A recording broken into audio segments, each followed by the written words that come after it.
For years now, state after state after state has given the green light to the cannabis industry.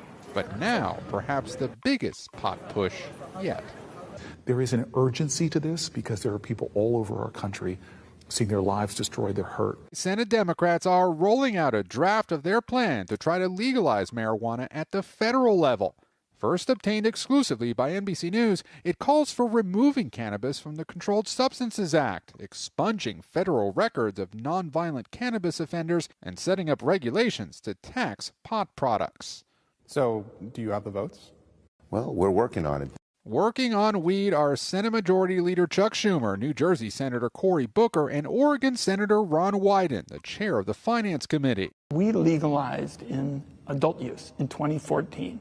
And oh my goodness, the skeptics said that Western civilization was going to pretty much end.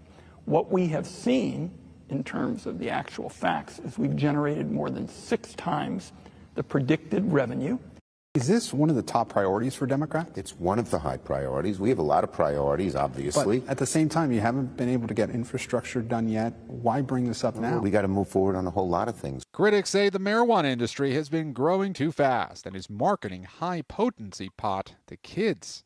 I think we can expunge records. We can, not prosecute low-level use, not give someone a criminal record, but we don't have to go to the other extreme of, pot gummy bears and 99% THC dabs. Supporters of federal legalization argue communities of color are still disproportionately incarcerated for a drug already legal in many states. 18 states plus D.C. allow recreational pot use. 37 plus D.C. allow medical marijuana. The war on drugs has not worked. Stephanie Shepard spent 9 years in prison for a nonviolent marijuana-related charge. Even now, job and rental applications are brutal. This legislation would change that. What has a drug conviction done to your life?